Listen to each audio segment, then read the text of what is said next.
Good afternoon, everyone. Welcome to the first talk of the whole RAM Ensemble 2025. We are starting today with the series of planetary potluck. The first one, let me introduce myself. I am Rachaporn Choochuey from Allzone, and we are doing this installation. And also we are working as the artistic director for RAM Ensemble. We came up with the idea of this Shanghai picnic. And I've been explaining this several times already, so people are already bored. So I'm gonna get right into the session of planetary potluck. What is planetary potluck? Planetary potluck was actually curated by Bart and Paulman. Bart is the program, the title is? Today? No, the Bart title. He is It's the G-Subs. director of public programs at Graduate School of Architecture, Planning and Preservation, Columbia University, or GSAP, just to be easy to say. Bart actually curated this session. He came up with this idea of planetary potluck in response to the picnic. Because potluck is very fine-tuned with picnic, potluck is the act that you bring food and share with people. But in this case, we ask all the speakers that whom we invite, to bring some objects so that we can share the story, we can share the idea. What kind of story or ideas? The idea is about urban space, of course, about the way we live, but we want to be focused on infrastructure that behind the way we live. And this infrastructure could be both physical, cultural, social, that something we see every day or something we use every day, but we hardly think of it. So the planetary potluck series will be altogether 6 sessions. This is the first one.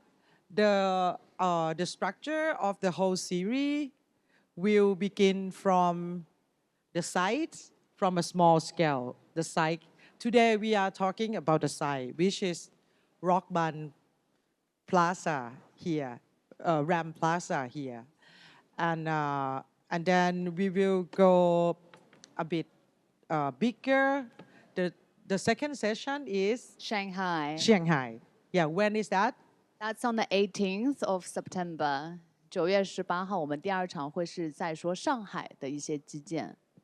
The idea of Shanghai will be how people live and work in Shanghai in terms of infrastructure.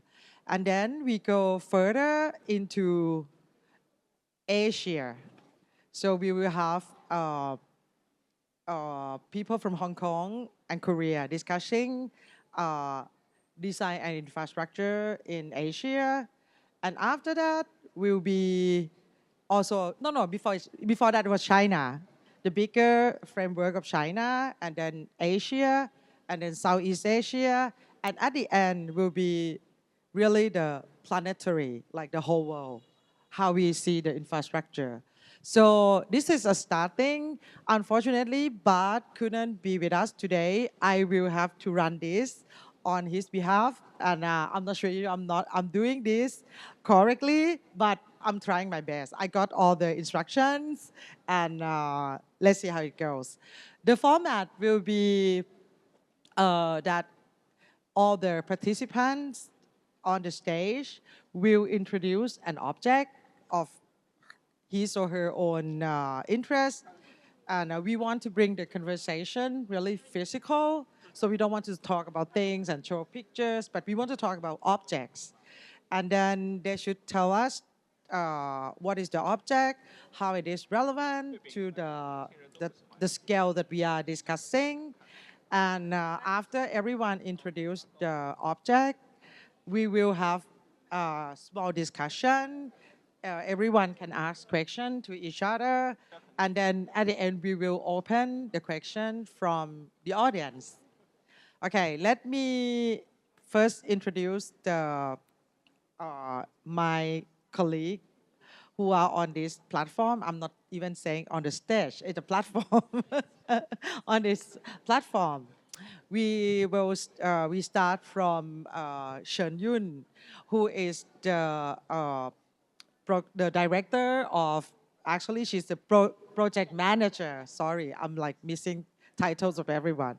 Project manager of RAM Assembles, since the first one and also this second one.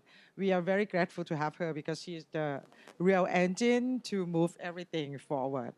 And then we have Erica Borsa from Studio Vapore, who did this fantastic installation, the invasion of the green in this alley on your back here.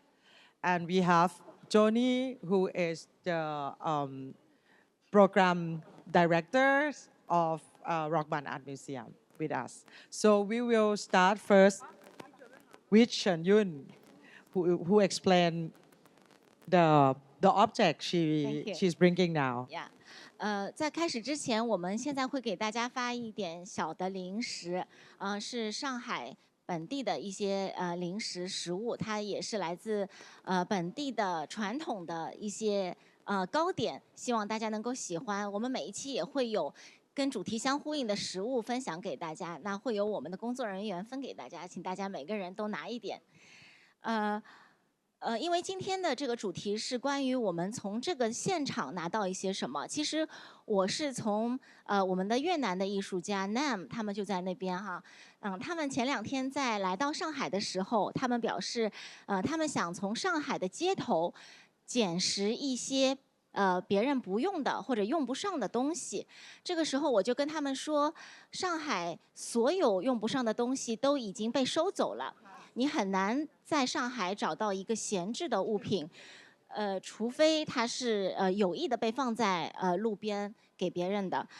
这个跟他们在交流这个的时候，我也跟他们讲到，因为过去这个10-20年以来，上海的城市的拆迁和更新，所以呢，很多人在离开他们原来的房子的时候，会把很多东西遗弃掉。所以呢，我就想起。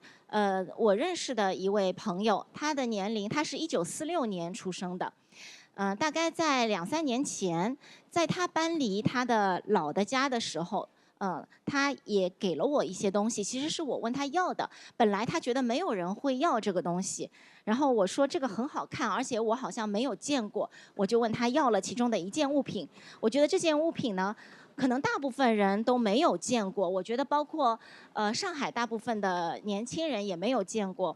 它看上去很小，它是这样子的一块铁的牌子，它是铁做，它其实背后已经生锈了。它的正面竟然有英文缩写，就是 SRPA China， 那它的中文是上海市信鸽协会，而且它的中文的这个信字还是一个2简字，是一个在70年代的时候被简化的一个字，所以它一定不是来自90年代以后，它可能来自80年代这样的一个时间点，我们从这个可以判断，它上面画了一只白色的鸽子。那上海市信鸽协会这样的一个团体，我其实以前也不知道它存在，但是这位给我的这位老人家，他今年也已经80岁了。那他给我的时候，他说他以前曾经是一个养鸽子的人，这让我想起来，我小的时候，我家住在2楼。那个是一个工人新村的房子，它一共是6层或者7层楼。我家是2楼，但是1楼呢，它是一户人家，他们有一个很大的天井，其实就是一个很大的一个院子。然后在这个天井里，它竟然在我们上海当时80年代居住非常困难的情况下，它没有把它搭建成一个住的地方，而把它变成了一个养鸽的鸽棚。所以我的童年是跟这一群鸽子一起长大的。虽然它不属于我，可是鸽子，我不知道大家有没有养过鸽子。鸽子如果是信鸽的话，它肯定不是一只一只养的，它是一群一群养的。早上的时候它们会飞出去，傍晚的时候他们会自己回来，然后他们不会马上睡觉，他们会聚集在一起说很多很多话，就是他们会不断地发出咕咕咕的声音。然后这个咕咕咕的声音呢，就是我做作业的时候，他们一直在讲话，在1楼，声音非常的响。然后我就是但是我其实以前没有很理解为什么楼下的人在居住空间这么小，我们家的房间跟他是一样大的，也就是说只有一间房间，一个很小的厨房，再加上一个很小的卫生间，加在一起大概是实际面积可能20个平方米都不到，而且要住一家3口。他的女儿长大了，他也没有把这个鸽棚改造成他女儿的房间，而是仍然在养这些鸽子。我一直都不知道这是一个什么样的爱好。然后后来他跟我说，这位老人家他给我这张牌子，他跟我说，作为信鸽协会的会员，他们每年都是有比赛的，因为他们的鸽子是会送信的。然后当时他跟我说了一件我觉得完全不可理解的事情，他说，我们的队员当中有人的信鸽参加的比赛，他的鸽子是可以从上海飞到张掖的。那个时候我没有去过张掖，今年我第一次去了那个叫张掖的地方。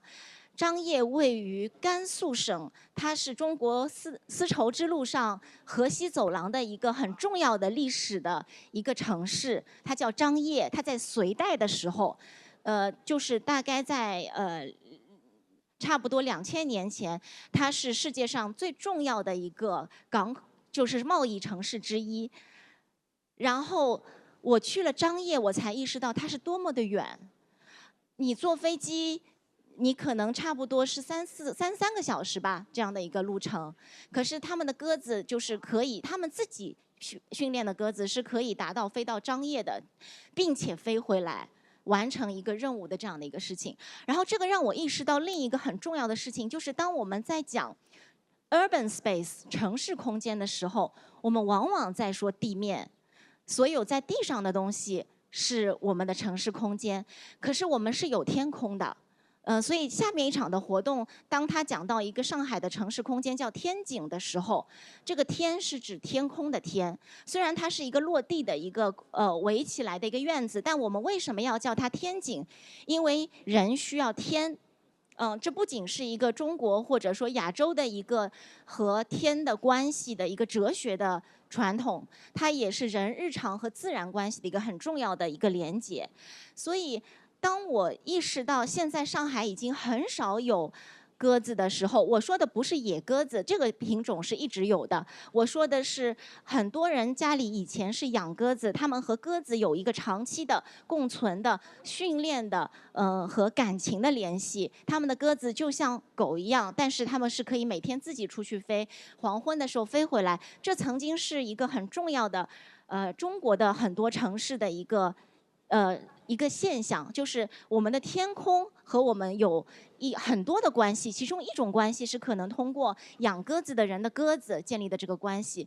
可是在今天整个上海的市中心，我们如果看我们90年代以前的电影，会发现有很多的镜头俯瞰这个城市的时候，是鸽群在飞过。城市的天空不是空的。它在低空有一个很重要的存在，就是鸟类，其中有一个跟人是宠物关系和一种陪伴关系的存在是鸽子。然后这些鸽群为什么在过去的20年间迅速的减少了？我觉得有可能是因为一个是很多的高楼让这个其实是他们是在低空，他们并不在高空，所以高楼阻碍了他们的生存空间。第二个是原先养鸽的人，他可以比较自由的在自己的不管多简陋的房子里面搭出一个鸽棚，这些鸽棚都是非常简陋的。它可能是悬挂在外面，它可能没有一个非常稳定的，看上去非常稳定的结构，它也可能在1楼，它可以在2楼，也可以在3楼。然后这些非正式的这种鸽笼的结构，在现在也很难被允许。再加上一个很重要的原因是邻居的关系，因为当你要在一个社区里面养鸽子的时候，当然那个以前也没有一个物业或者居委一定要来阻止，这就是为什么我们还有上海市信鸽协会。如果你自己家里不能养信鸽，你怎么会有这个协会呢？你不可能在一个集中的地方养自己的鸽子，这个不是一个养宠物的和训练自己的动物的方式，对吧？那为什么以前曾经可以？是因为以前虽然大家都住的不是很好，大家共享非常多的公共空间，我们都知道每个人可能有爱好，然后每个人的爱好可能对你周围的人有影响，可是我愿意理解你的爱好，我也愿意配合你的爱好来成就我们共同的一个社群。这就是为什么其实我们楼下的那个鸽子，它经常拉屎拉粪会，因为上海人很喜欢把被子晒出去，因为经常天气不是很好，所以你晒出去的时候，其实鸽子是完全有可能就是拉屎在你身上，可是我们都接受，我们整个楼都接受。就是我觉得这样的一种理解沟通，才是大家都可以一起生活，同时满足一些动物的需求，从而我们又能够跟天空有一种联系的一种方式之一。但是显然在过去的这个10-20年里，我觉得这个变得非常非常的困难，因为所有上面的这些条件，从建筑空间的到人和人关系、邻里关系的，到各种可能法规条例出来，其实都让这些可协商的部分变得没有协商的可能性了，它也不再发生了。对，所以我觉得，这个是我想跟大家分享的这样的一个东西所带来的背后的故事。谢谢。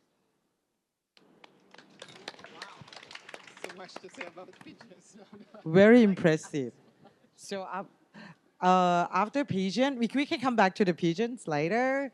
And I actually was very impressed by the idea of the sky. Yeah, exactly. When you talk about urban space, we talk about the ground mainly, but the sky it's as important, and we rarely see it unless we talk about high rise, right? But actually, we need the sky. There's so much to say about pigeons in China. I feel like we could have an entire talk about the whole 5 sessions. Yes. Anyway, so the next one, I would like Erica to begin her explanation on the objects. Object is I shouldn't say objects, the plants she bought here. The plants. Actually, so you talk about the sky. So in a way, we are going back to the ground, but also to even further away than the sky. I like to call this not a object. I think I brought a little universe here today. So I tell you a secret. Actually, I had asked our fantastic local partner from the greenery to make a little planet for me, but I couldn't choose one of them because they're all so pretty. So I decided it would become a little universe instead of a planet. And the idea came from this topic, the planetary potluck, because it sounds like so cool and, I don't know, universal. I really like this. We are ambitious people. Very ambitious. But ambitious, but at the same time, very humble and down to earth. So we had this idea. So our installation is about green and moss. And I always have this fascination with the planets, actually myself. Even the finial on top of this pavilion we design is a little planet, actually. Okay, let me explain Yeah. this idea of the finale, right? We call it finale. I learned that from you. Yeah, this is my learning as well, my new knowledge. If you look at the top of all these pavilion, that we have tens of them, the top of the pavilion, which is called finals in the architectural term that I just learned, we asked 10 different people to decide this. People who are really deeply involved into shaping the physical space of RAM Ensemble this year. The 4 participants from the 4 installations, us, Joni, Chen Yun, X, Tian Tian, and our contractor YUU. Each of us designed these finales in different way. And Erica one is somewhere here.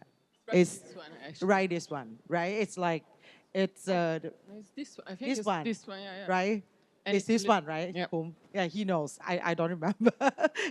This one, so because it's facing your Yeah, installation. yeah, it is.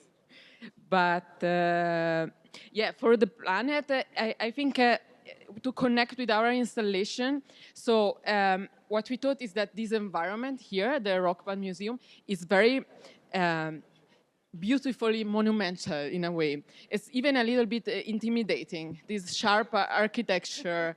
And despite being intimidated, it still attracts a lot of people, right? I even saw myself in the evening, people come here for a stroll, something like that. So I also think that what we wanted to bring is a bit of an emotional aspect into this alley to kind of soften the space with the emotional aspect. And we thought the green, especially the moss, which is struggling to grow amongst the concrete, was a really nice metaphor for it.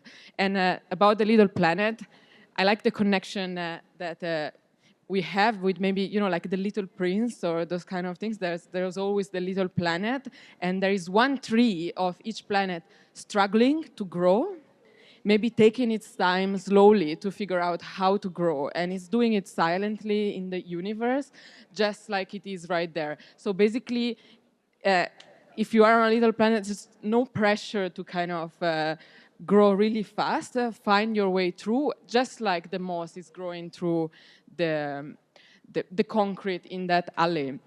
What we always think is that when we think about urban intervention, there's an aspect of practicality. So we want to allow people to sit on the platform or on the steps, but we also have to allow for the emotional aspect of it. And it doesn't need to necessarily be the romantic aspect of it, right? It has to be every day goes by, and every person that walks through here is going through something different. So I think we shouldn't allow a space to pause and maybe to think. So that's why the planet, everyone associates the universe with this silence, this very deep thinking idea. So that's why that's why I thought of the little planet and the moss. Yeah, I don't know if I can expand that. But also, I like the idea that someone sees, maybe the fact that I don't have too much to say about it is that I would like this to be inspiring, that everyone can think of something out of it. And it's not necessarily something I tell them to think. Yeah. But you asked your partner, local partner, specifically to make this like 3 sizes? Correct. No. I asked them to make one that I could hold in my hand, and it would feel like something is growing out of this planet. You have to imagine this. There's gravity, yes, but there's also not gravity here. So imagine if it's flying. Just imagination is very important. But they all have different characters, as you see, right? And I think that's, yeah. You think they will grow? So apparently they're very resilient, just like the moss will be. So the more it will rain in this alley, the stronger the moss will be. And in these days, I already saw many people sitting there and even touching the moss. I think that's stepping onto it even. Maybe we're not so happy about that, but I think that the emotional aspect of it is really important. But of course, also green is very, like, you need to take care of it, right? It's like the rose you have to take care of it. But if you do, it thrives. I think that's an important message for us, I guess. You mean to take care? Yes, to take care of the beautiful things in the urban spaces. And not only, so it's beauty and functionality at the same time, maybe. So I think a nice and urban space design for people has to take care of both aspects. I think that's how it's important. You talked about the pigeon. I think it's beautiful because it's also, I think every time in Beijing is very similar with the pigeons. And I think it also brings people together, right? Just like, so something happening brings people together. So if two people are sitting on the steps and next to the green, maybe they talk to the next person that is coming there. I really relate to this pigeon because we are in the Hutong, our office, and there's a pigeon guy, of course. And I went to talk to him, and a conversation came out of it, you know, and that's a community that is somehow created out of something that was designed by someone. And I think that's very powerful, and it's something that we as architects, we kind of have a responsibility to do that, I feel, instead of just leaving it cold and with nothing happening. Thank you very much. So the next one, I would like to ask Joni to share the object. 我的这一个物件呢，它是我们这一次项目的2位艺术家，就是坐在这里的易涵跟静明，他们和我们整个园区里面通过很多次的交流和我们的清洁人员的交流，和清洁人员还有他们整个项目一起招募来的朋友们一起做的这一个大家可以看到的坐在这个 platform 上面的这样的一个坐垫。因为大家带的东西都是非常的私人的，和自己都非常相关的。但是我想，说这一个物件的原因，也是因为咱们在这一次准备整个建筑节的过程中，很多的项目它的来的方式都是通过公共招募的。那么公共招募，它对我们整个项目来说，不管是Erica 的项目也好，不管是静明和易涵的项目也好，它其实都是我们美术馆里面策划运营的一个基础建设。就是它的这样的一个基础建设的存在，令到我们可以有不同的项目来参与到我们这样的一个非常大的项目。所以我们谈论基础建设的时候，我也想说，我们有非常多不同的基础建设，我们有物理的基础建设，建筑师们所做的基础建设，城市规划者所做的基础建设，很多都是从地而上的。那刚刚韵姐说到的这个天上的这一个问题，那我们现在呢也有很多天上的基础建设，或者是看不见的基础建设。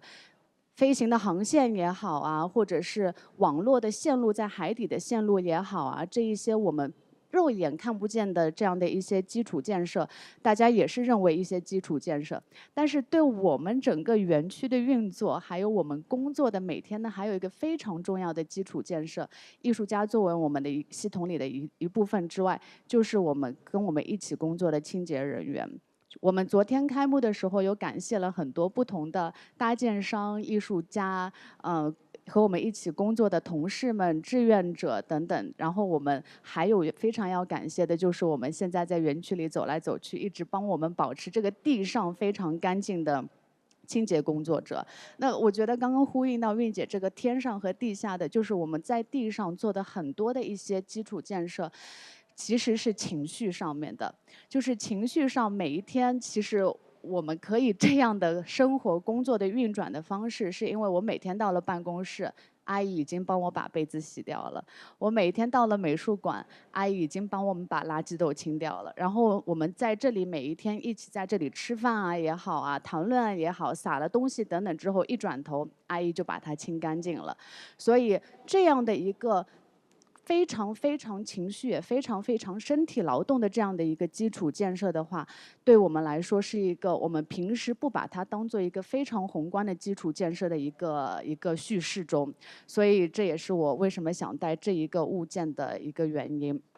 然后我觉得，静明跟易涵做的这一个项目非常有意义。那我选的这个坐垫上面呢，每个坐垫上面它都缝着这样的一个故事。这个故事上面呢，就是有和这一个项目一起合作的一位清洁的工作人员，他的名字，然后呢，还有和这个工作坊一起我们招募来的艺术家招募来的参与工作坊的这一位的朋友的名字。那么这一位朋友呢，就会把这个阿姨的故事给写上去，写上去了之后呢，就会缝在这一个 cushion 上面。那么这个 cushion 上面的画面呢，它就是这一个文字的表示。那我现在把这个文字给念一下。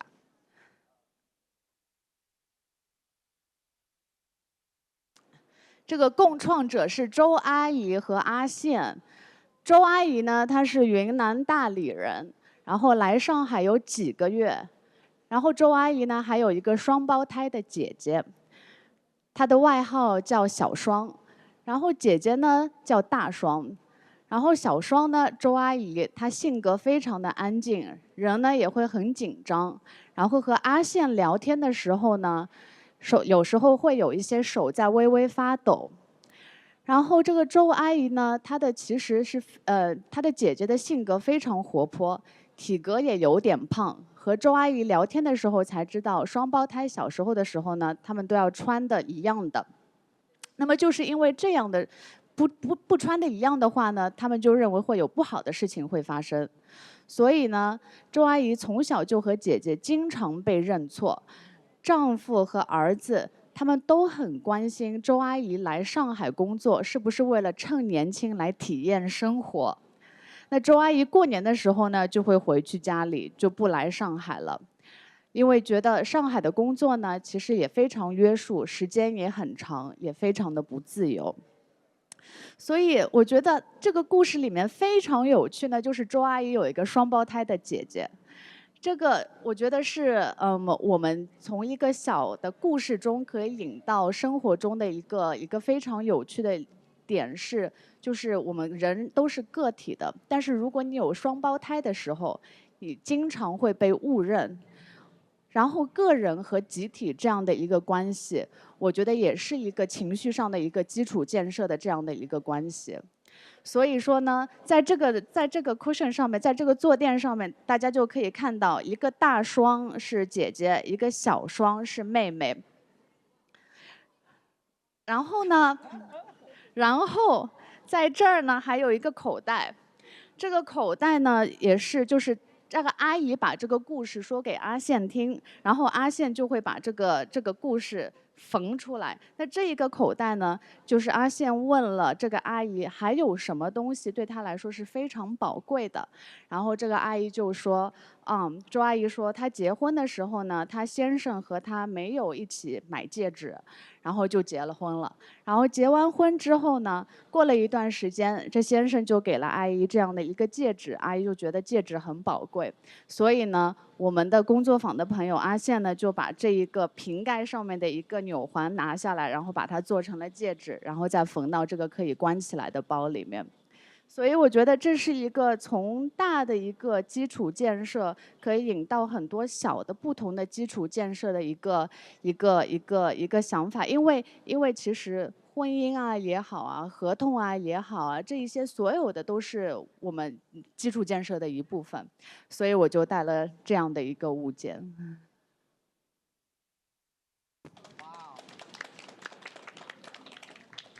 Thank you very much, Joni, and thank you very much for the work. It's super interesting. I can share that I really value these usually invisible people that keep everything running. We, in our office, this is like the side story, has nothing to do with planetary potluck at all. In our office, when I always say that anyone is replaceable, but our cleaning lady, we value her a lot because when she disappears, disaster. Nothing works in the office. So we really value these people who are really the backbone, like really the real infrastructure, as much as like electricity or water. Without them, we are not able to work or perform anything properly. So I'm glad you really brought this up. Yeah, I wanted to add, because also in our job as architects, so very often in any project, somehow the architects take all the credit, but there's always a very big team behind each project, even, as you said, the very small ones. And you know, when you're on site every day, there's everyone there, even the people who does the final painting and all of that.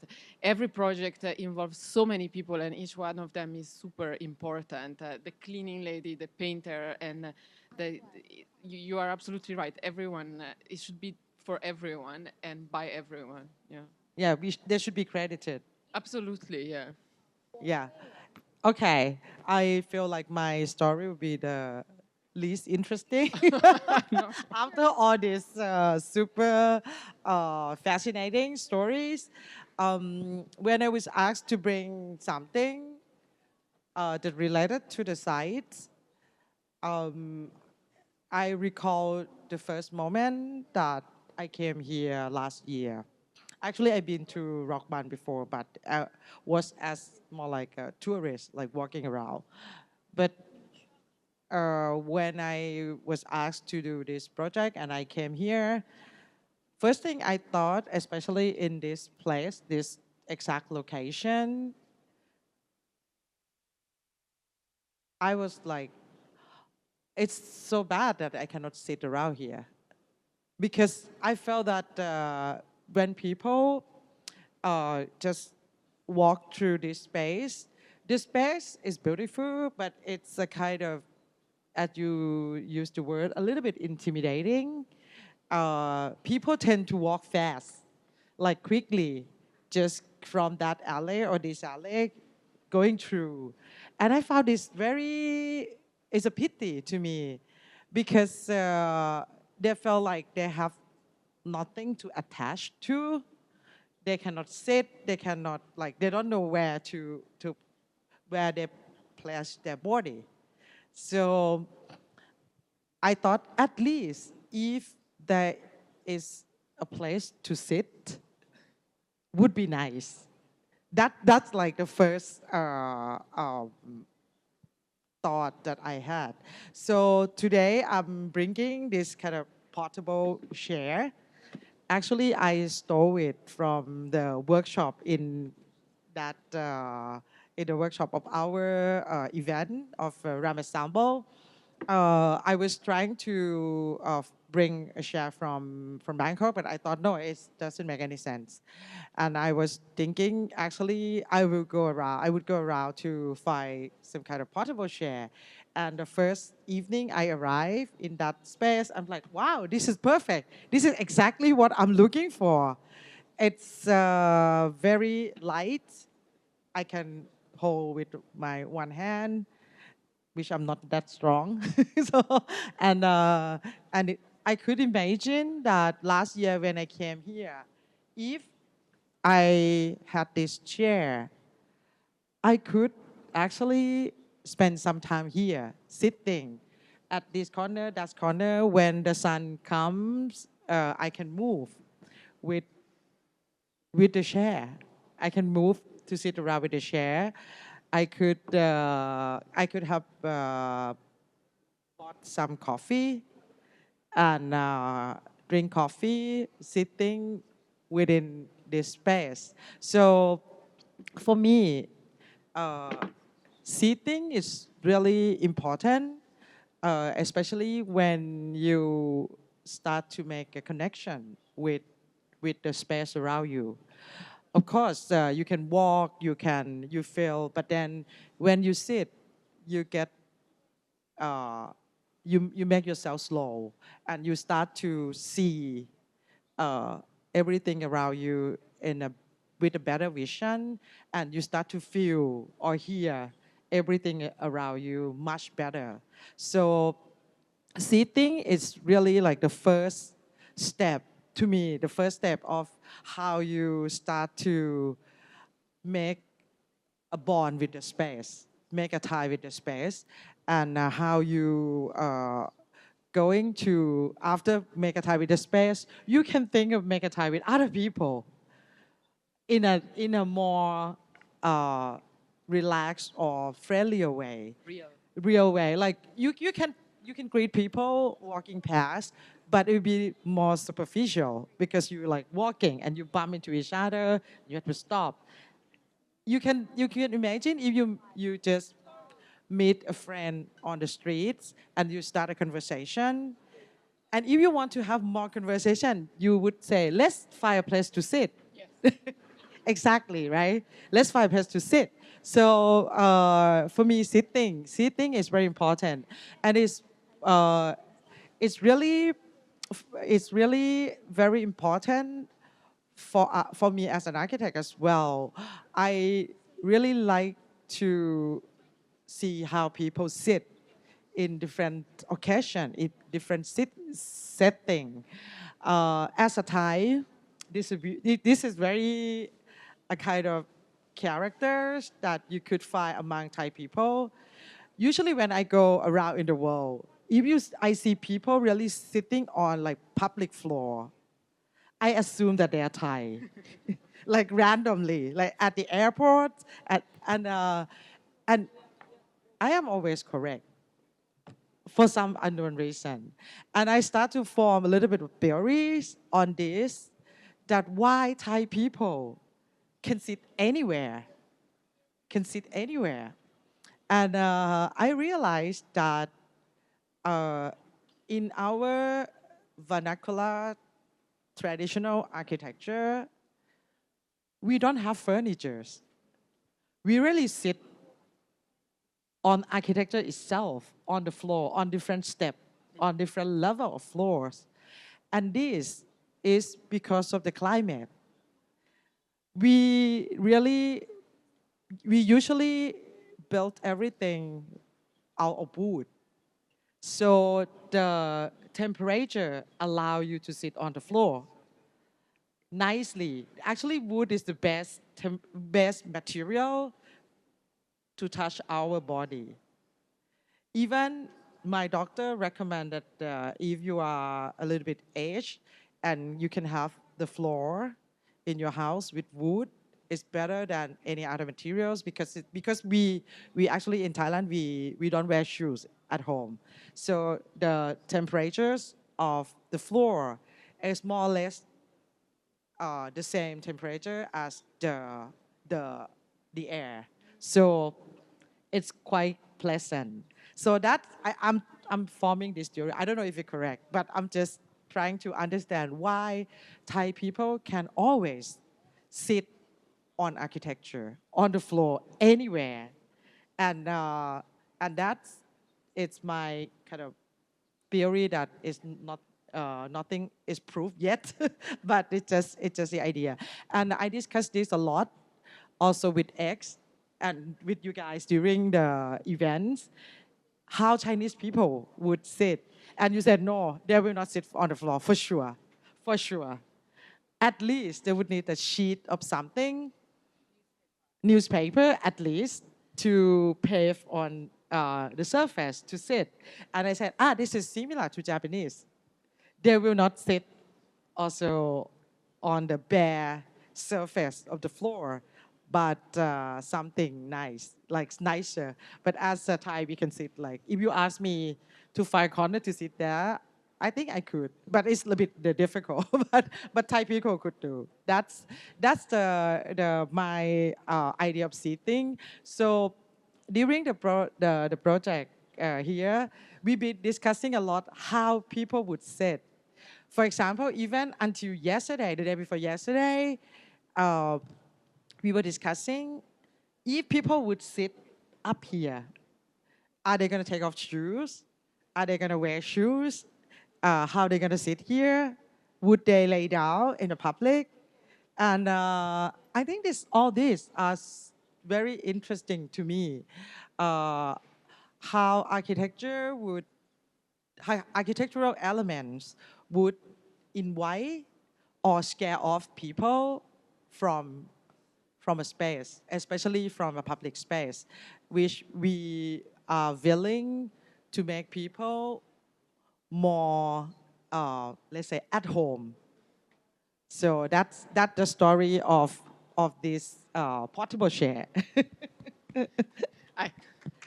Actually, I think that the chair is a little bit like the pigeon for me, because I am not a big expert on Shanghai, but in Beijing, the chair in the hutong is also a huge thing. Yeah. The hutongs are, there's no seating space, but what you see very often is that the local resident put outside a chair.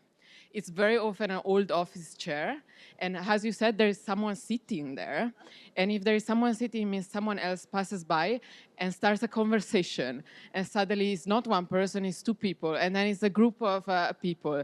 So it's community is starting out of a chair. Yeah. And you can see two things out of it. One is that the power of this design object, and the second thing is the failure of the design of that alley, because it really should allow for this conversation to community to happen. And the other thing I find very interesting what you said is that, so I think we can all agree this space monumental, intimidating, but you design this platform, and I think they allow a little bit for playfulness.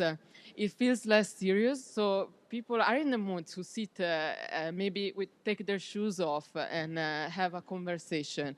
I think, again, make it a bit softer and take life a little less serious. Less serious. Sit down and have a and- chat. I don't know, yeah. I And think have some that's tea, really cool. maybe. Yes, have some tea or coffee.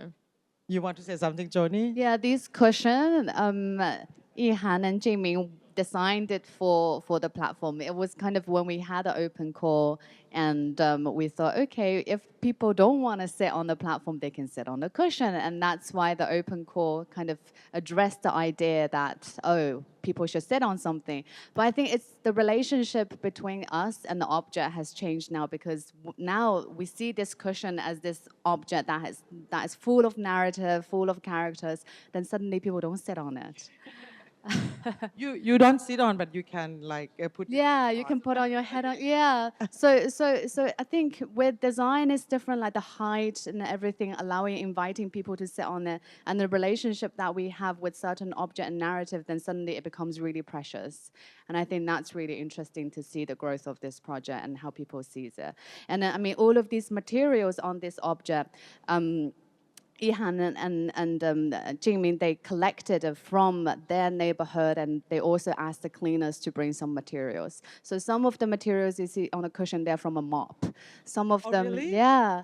And then some of them, they're from like blankets at home, and then some of them, they're like some offcuts of fabric that people brought together. And they weren't supposed to be useful fabrics anymore, and then now they're precious. Wow. Yeah. And because we're talking about the infrastructure, in fact, air, I think, is also one of a very important one.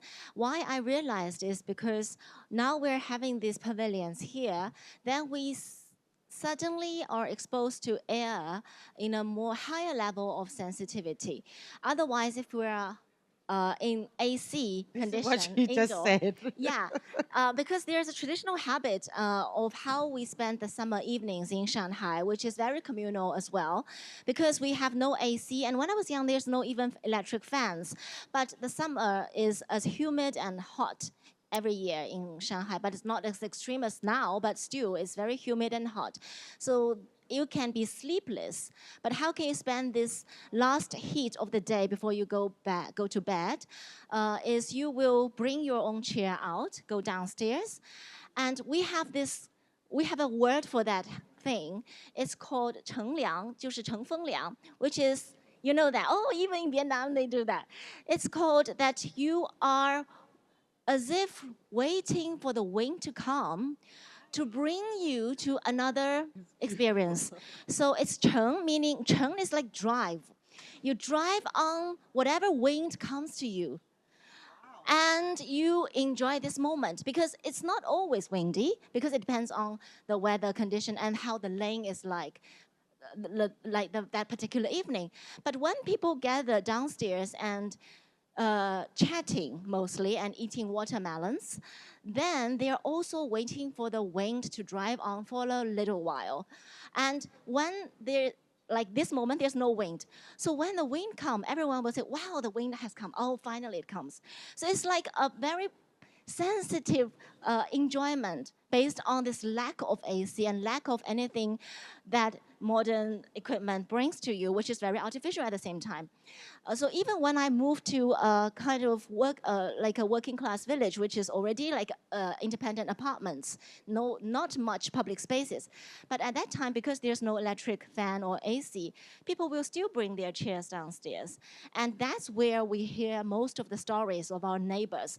Like one of our neighbors who would tell me how she escaped the Japanese occupation during the Japanese War, how she escaped and ran during the Second World War with her sons and daughters and with her family as well. So these things I always learn in summer, only in summer at that moment when we are waiting for the wind to come. It's beautiful. Very nice. And now we don't do that anymore, yeah. It's a bit of a shame. I think it's beautiful because we're all talking about these small moments. You said that when you talk about urban intervention, we always think of a big scale, but actually we're just people. So maybe we should start from this small moment, like waiting for the wind at night, which is beautiful. And I think the sharing the stories, like you said, which is the same as writing it as a cushion. It's yeah. We called it, all right. It's like a story, someone's stories is precious. That's how you get to know people. And also that's how, in a big city, sharing a story with a stranger, it has such a power, I think. So maybe that's what we should design for these small moments.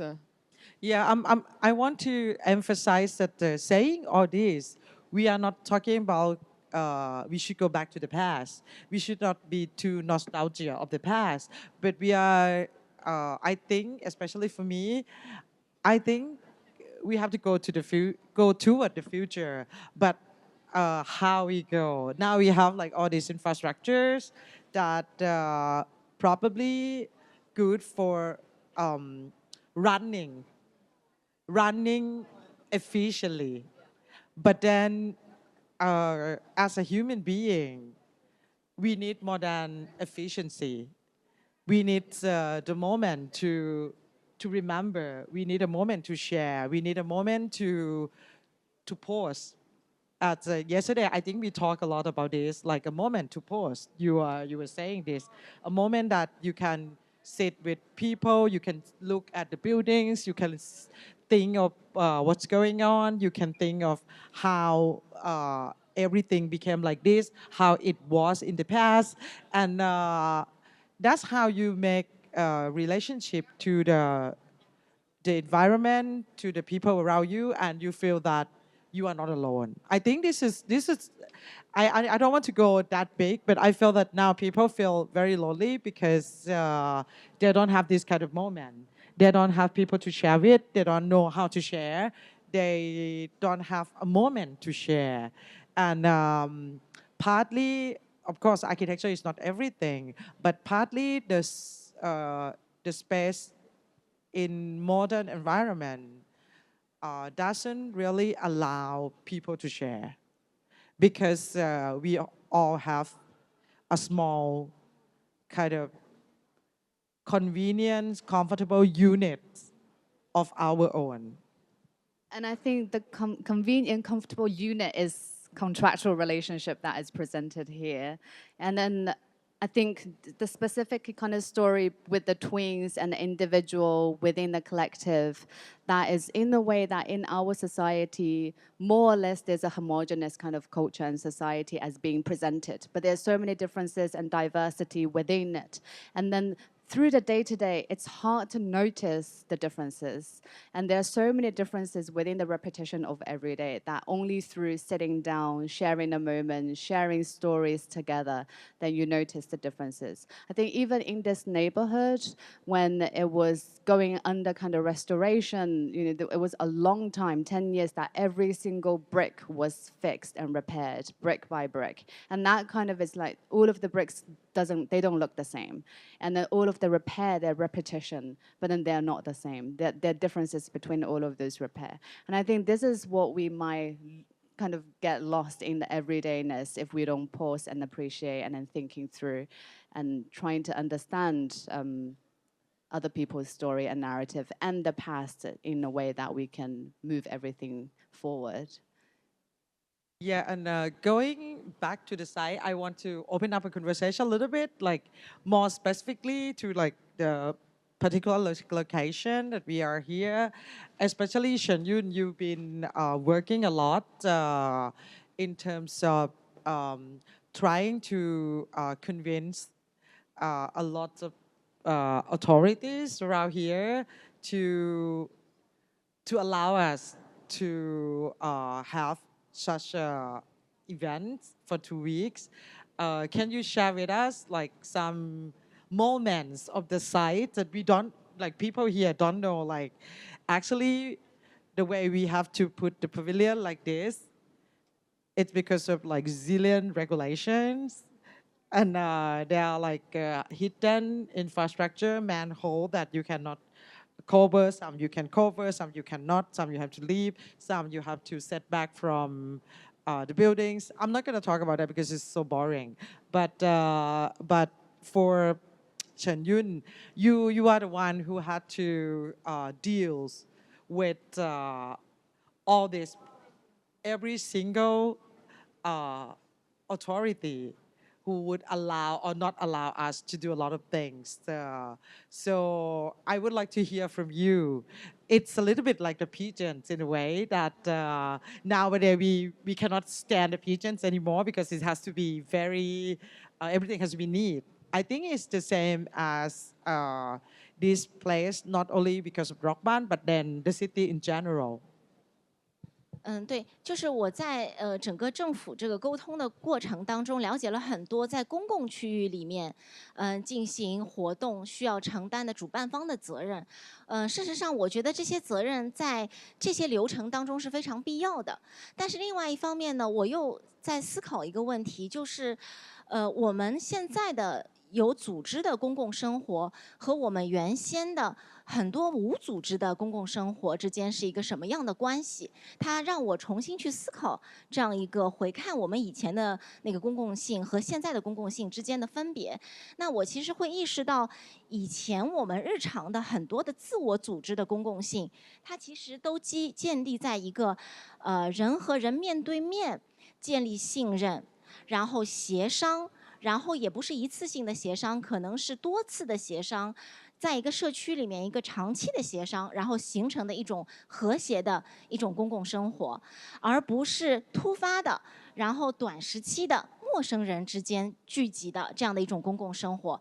在以前的这种里面，我觉得其实很多的问题都不是问题，因为它都在长期的沟通和理解中已经内部消化了，大家都知道什么是安全的，什么是不安全的，然后大家都知道什么是可疑的，什么是值得信任的。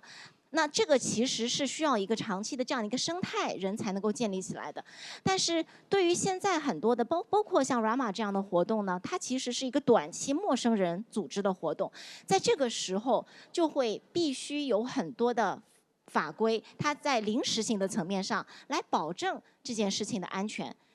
对，所以我就意识到说，日常的公共性的生活和短期的公共性的生活，它有本质上的很大的一个区别。这就是为什么就是政府会，那我们去，其实我们在政府去备案的时候，会发现其实。不只是我们这一个活动，几乎所有的活动都在走这个流程，就是因为它都是陌生人的短期聚集，它没有一个长期信任和长期协商的一个基础，所以它的这种安全性，和它的一种和谐，其实就需要一个外在的一个流程去保障它，才能够实现。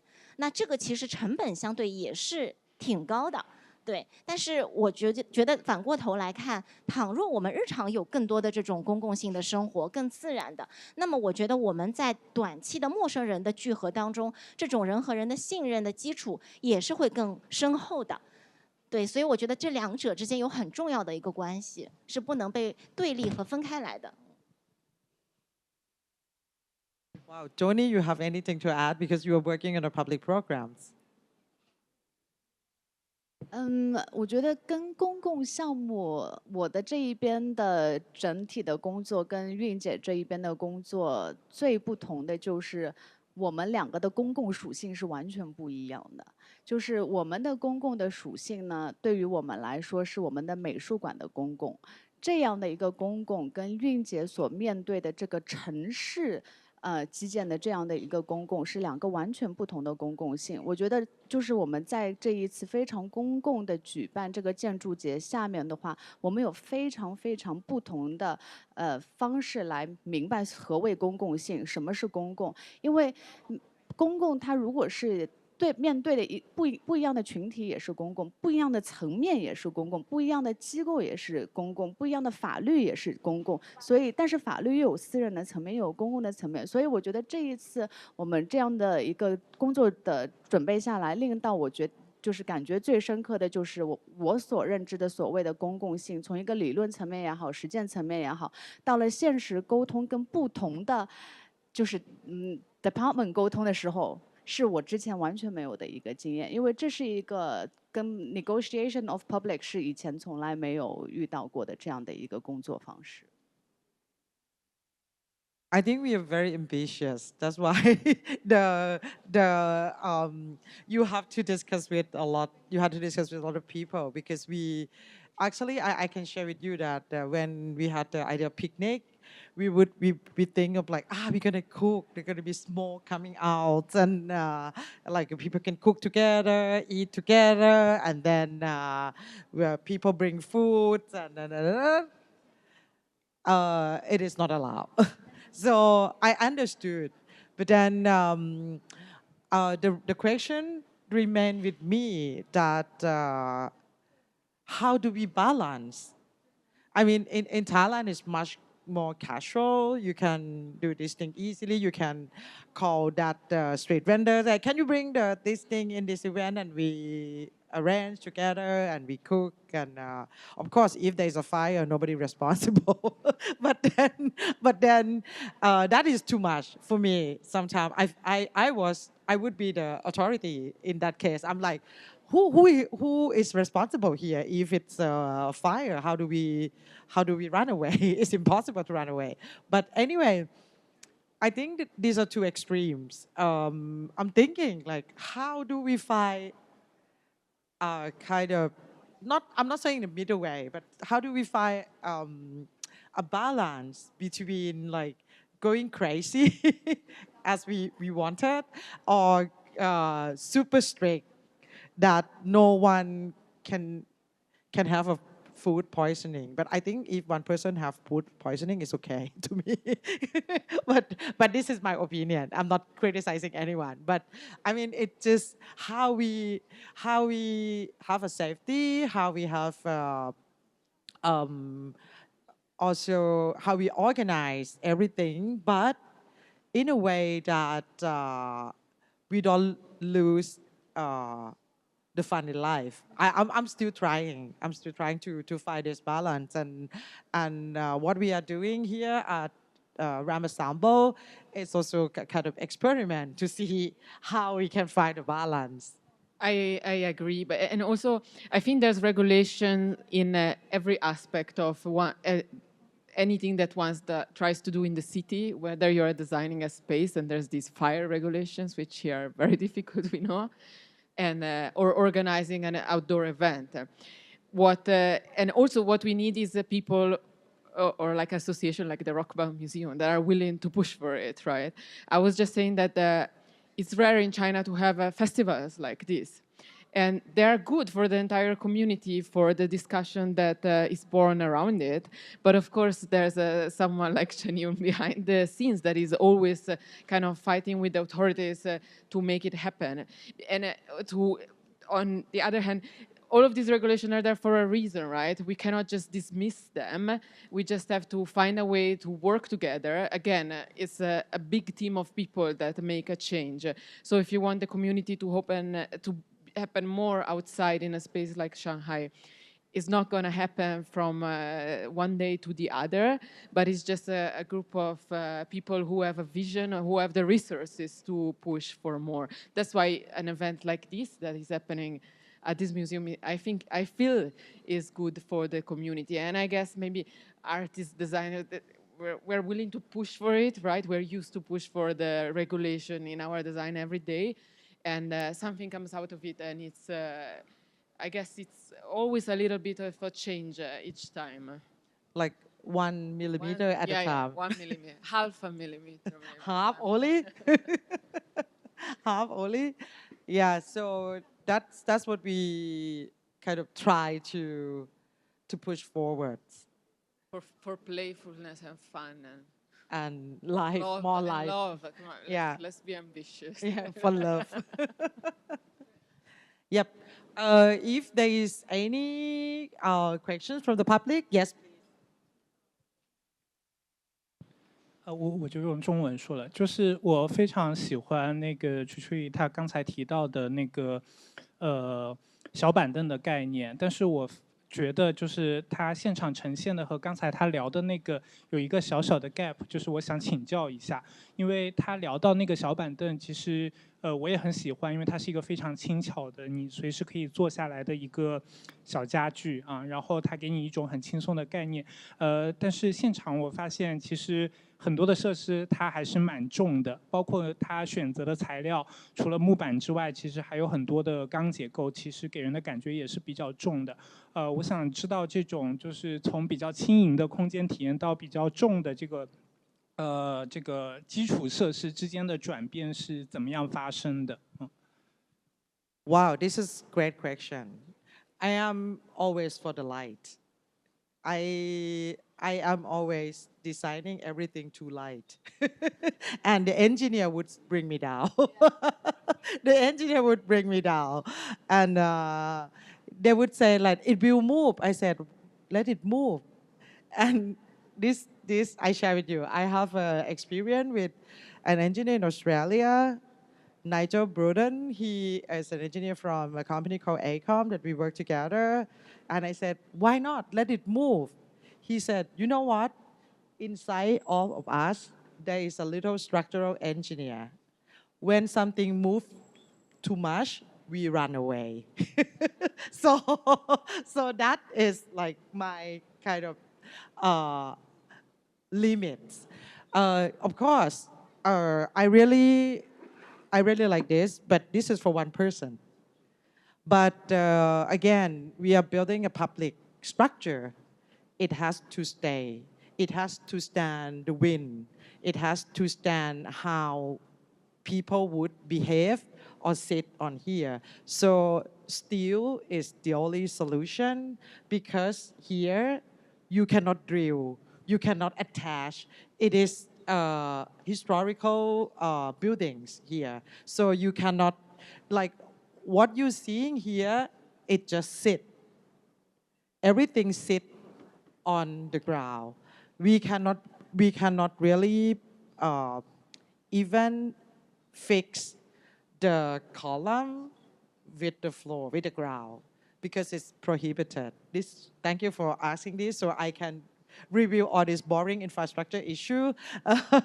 And so the structure is designed in the way that it can stay, it can sit, it is heavy enough not to be blown away by the wind.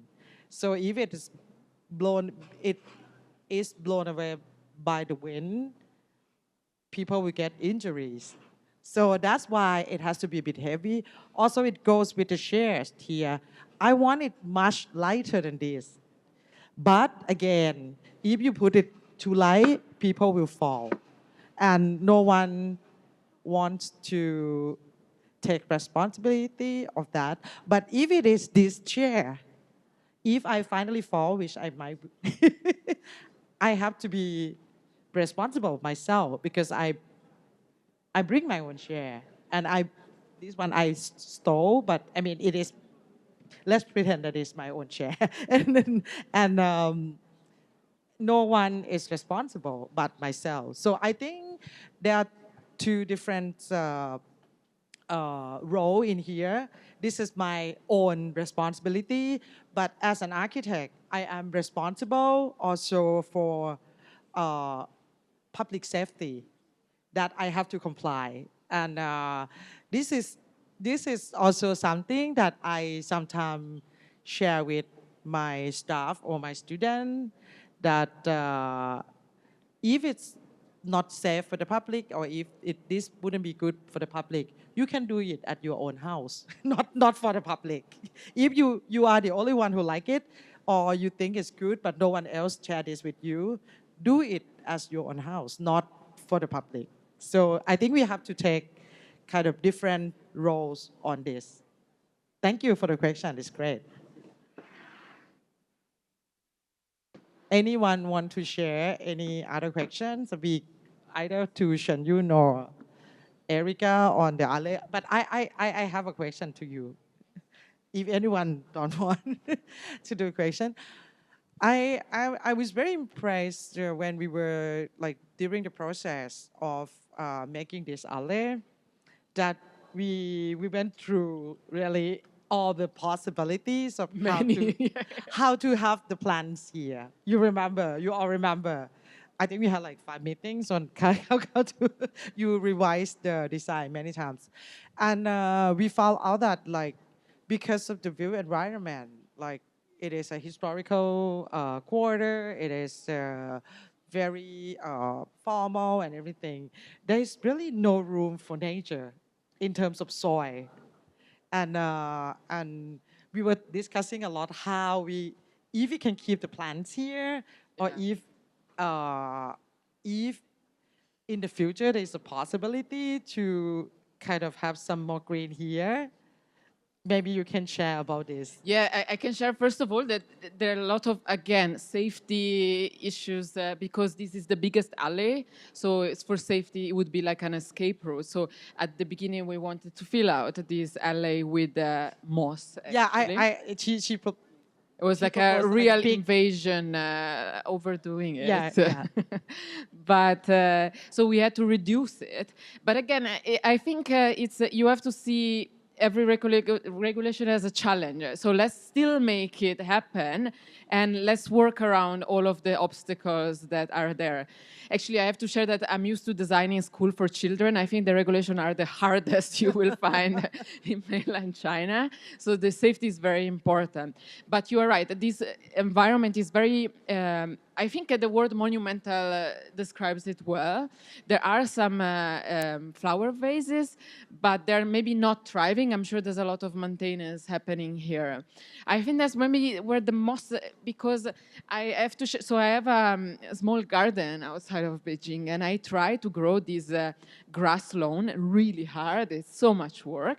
And then the best part of the garden is where there's a bit of concrete and there's moss growing everywhere. And it's like when you don't plan for it, it just thrives. And I think it's incredible how green can grow out of the weirdest situation. Like nature will find its way, right? So that's why I like also the slow aspect of it, right? That you see this moss growing slowly over a humid Beijing summer, which is very rare, but something beautiful happens out of it. But I think that these gray area need this softness. You have the playfulness. I think actually all of the interventions were in the same direction, right? To soften the sharp edges of an environment like this one. And I think it's really nice to see how our common thinking is very similar, I feel. So that's why at the end, no one will know about the discussion that was done before. What we hope is that they will enjoy all of the structure that we have done here, all of the program that was so much hard work. And yeah, I think that's what we should do. It's our responsibility. Everyone has their job. Ours is this one. I think it's a big responsibility for all of us. Are we good with time, Joni? Yeah. Yes, 7 more minutes. And if anyone wants to share, if you have a question to me that you usually don't ask, you can do. Maybe. So in fact, I'm very, it's not a question, but it's a reflection. Because earlier we see your projects somewhere else in Melbourne, in the Gulf, which is Now I realize it's totally different from this one. Oh Although, my God! Finally, someone saw this. it's not only about the form, the scale, and also about the the relations with the environment, which is a very contextualized environment for me here. Although I wasn't there on site in other spaces to feel. So I also, at some point, we have difficulties in describing what is this in Chinese. You had to do. Yeah, You had to like do. pavilion. Yeah, but what's the Chinese word for this? So because it's summer now, so we call it liangting, which is more or less a cooling down pavilion. Oh, nice. Yeah. This I is didn't know that. Yeah, because you do keep yourself from the direct sun, and also still to allow wind to come to you. There So- is a specific term. Yeah, this term we call it liangting, meaning that it's in the summer that you are sitting to feel cool. Okay. So this reminds me that many things we used to experience through architecture, now we experience through mediations of other kinds, like electric equipment or some other, like mostly other equipments rather than the structure and the material itself. So I feel the meaning of architecture has changed a lot also. Because of the technology, you mean? Because of the technology. So what we used to expect from the materials, the wood, the brick, the mud, now we are no longer expecting directly from the materials that we use, but we are expecting something added to that, as if it's just another space that you need all these things globally, like air conditions or heatings. These have been globalized, becoming something as like a common thing as an interior experience. So also to go out of the interior, to allow more interventions from the air, from the rain, and from the sun, I think is something I also saw in your previous cases, to allow these kind of interventions through the architecture. I think this is, in a way, to come back to what architecture used to be. It's not to change something into pure artificial and pure outside natural experiences, but to always be in dialogue and to allow negotiation with the nature, which is now, of course, becoming more luxurious, more expensive also in some way. Yeah, but I hope there will be a future for that. But can I add to that question, because we're running out of time, I also would like to answer something else. Clearly, there's something that people around the world like about this. Because it's in many different areas, Yes, so yes. different. Yes, So I would like you to know what you think, to tell us what you think that is, and if you think that the behavior of people in different places is different after you do this installation. Thank you for seeing, first of all. People said, you're doing this roof, but actually everywhere is different. Of course, we have the technique, we have the knowledge, more like a technical knowledge or technique of how to make all this roof look nice. But then every single location is different. It depends on the context, the climate, and going back to, first of all, your question, and I will come back to Shen Yun. Actually, people, in general, people behave the same, that they take photos. They're like, what is nice, what's a cute thing? And they start to take photos. And then, because of what you said, in different contexts, like in actually the closest to this one would be the one we did in Sharjah Architecture Triennial, because it's also in the courtyard, and it was super hot. And what they did there is they just put like 15-degree air condition in the room, but outside would be like 45. So when you go out from the interior space to the exterior, you have like this 30-degree difference, and basically you die. So what our idea was to kind of mediate the space between the interior and the exterior, because if you have that kind of temperature different, people hardly go out. I was very impressed because people go to the restaurant without leaving their car. They would park in front of the restaurant and then call, and they would serve you at the car. Because it's too hot to go out.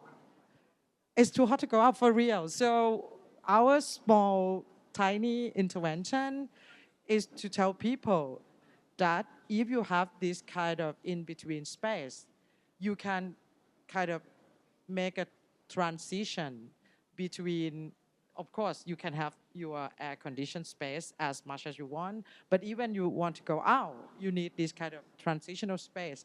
And we didn't invent this. We used the normal passive cooling technique that was invented in the hot, dry climate for 1,000 years already, just transformed into the roof. So it is very similar to this in terms of scale, that it's kind of shelter people and in a small group. And when we did that, like the first group of people who would come to the space was the workers, of course. They learned this the first. They always search for cool place for lunch. And they came the first. As soon as we put partly the roof up, they came. So that actually probably people who work in an office like we do don't have this skill as much.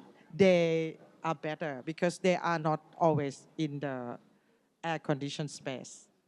So, and come back to this, is a little bit similar in the sense that it's supposed to be a small place where people can gather and having informal conversations. And also in different other places, it's more like, it's a bigger space, and it's more for like exhibitions and kind of showing. In France, it's cover the whole courtyard. It's act more like a big roof for the big space. In Melbourne, it was a pavilion for all kinds of events, but much bigger than this. And it was kind of standalone in the park. It's more like a circus, let's say, like in the middle of nowhere. So I think we design everything differently from the context and from the climate. And you said that why people like this? I was wondering if there's like a will to have people gather No, around. First the of all, but another thing, we actually take it for granted. Everywhere is getting hotter, and people need shade. Yeah. Yes. People need shade, and this is a quick solution to have a shade. Right. Yeah.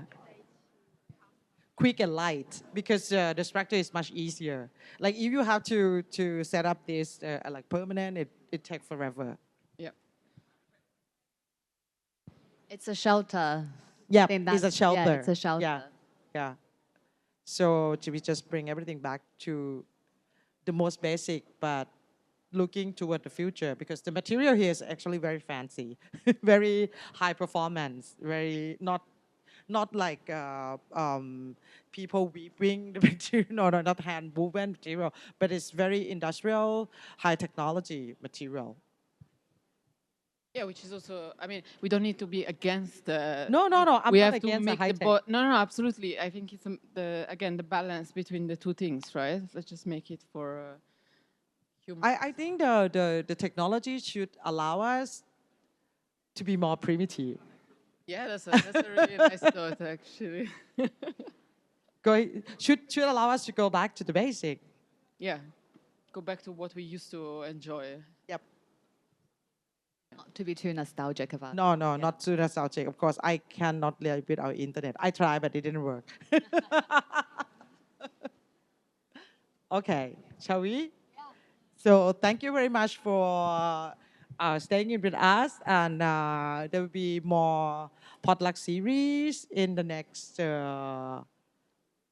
days and weeks. So you can follow a detailed program later. But yes, we will have more. Thank you. 谢谢大家，谢谢。